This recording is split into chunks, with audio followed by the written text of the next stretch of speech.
CBSE 12वीं के परीक्षा परिणाम जारी हुआ है। परीक्षा परिणाम जारी होने के बाद कई असफल छात्र परिणाम से संतुष्ट होकर आत्महत्या जैसे कदम उठा लेते हैं। आखिर बच्चों में ऐसे विचार क्यों आते हैं? इस परिस्थितियों में परिवारजनों का व्यवहार बच्चों के प्रति कैसा होना चाहिए? कैसे बच्चों के विचारों में परिवर्तन किया जा सकता है? तमाम सवालों को लेकर स्वदेश न्यूज संवाददाता हिमांशु पटेल ने मनोचिकित्सक से बात की। सीबीएसई 12th का परीक्षा परिणाम है वो जारी हो चुका है। ऐसे में परीक्षा परिणाम सकारात्मक परीक्षा का परिणाम आने के बाद जो सफल हुए बच्चे के घर में उत्साह का माहौल रहता है, वहीं कुछ असफल हुए बच्चों की हालात जो है कहीं ना कहीं इस दौरान जो है काफी प्रभावित होती है। ऐसे में माता पिता उस पर किस तरह से ध्यान रखे, बच्चों के विचार है वो ना बदले, इसके लिए किस तरह से उन पर ध्यान रखे, तमाम सवालों को लेकर हम मनोचिकित्सक मनीषा मैम के पास मौजूद है, उनसे ही समझते हैं।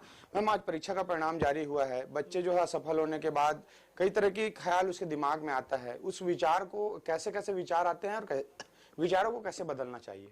बिल्कुल, सबसे अधिक तो बधाई के पात्र वो हैं जो सफल हुए हैं, और सफलता सबको अच्छी लगती है। कोई भी एक व्यक्ति ऐसा नहीं है जिसको सफल होना पसंद नहीं, चाहे आप हो, चाहे मैं हूँ, चाहे माता पिता हो। सबकी सफलता की डेफिनेशन अलग है, सबकी सफलता का आउटकम अलग है, ठीक है। लेकिन जो असफल होते हैं, असफलता किसी को भी पसंद नहीं, और असफलता हमेशा दुखदाई या पेनफुल होती है। तो सबसे पहले ये समझने की जरूरत है कि असफलता क्यों हुई है, कहाँ पर लैकिंग रह गई थी, कहाँ पर हमारे तरफ से एफर्ट्स कम हुए या हमारा डिसीजन गलत हुआ। असफलता तभी होती जब हमारी तैयारी सही नहीं है, या हमने उस मुद्दे को बहुत सीरियसली या बहुत गंभीरता से नहीं लिया है। तो असफल बच्चों के मन में नेगेटिव विचार आते हैं, एक संकोच या शर्म की भावना आती है, डर लगता है बहुत ज्यादा। और वो जो डर, तनाव, संकोच, ये जो भावना उनके मन में आती है, ये उनको नेगेटिव डायरेक्शन में ले जाती है। उन्हें लगता है कि हम लोगों को कैसे फेस करेंगे। सबसे बड़ा डर तो उन्हें अपने टीचर्स का, अपने मित्रों का, अपने परिवार का लगता है, माता पिता का रिएक्शन कैसे होगा। ऐसे कई बच्चे जब मेरे पास आते हैं, क्लिनिक में आते हैं, तब हमें पता चलता है कि कई बार माता पिता का व्यवहार बच्चों की असफलता के लिए जिम्मेदार है।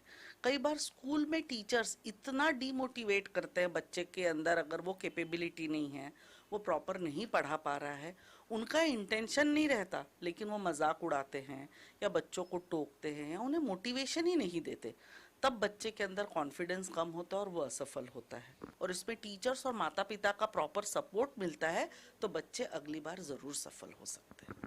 तो ये थे मनोचिकित्सक मनीषा मैम, जिन्होंने तमाम जानकारियां दी कि आखिरकार परीक्षा परिणाम में असफल हुए बच्चे जो है उनके मन में विचार कैसे परिवर्तन होता है और वो क्यों आत्महत्या जैसे कदम उठाते हैं, और जो परिवारजन है उसे किस तरह से व्यवहार उन बच्चों के प्रति करनी चाहिए। कैमरामैन आलोक के साथ हिमांशु पटेल, रायपुर।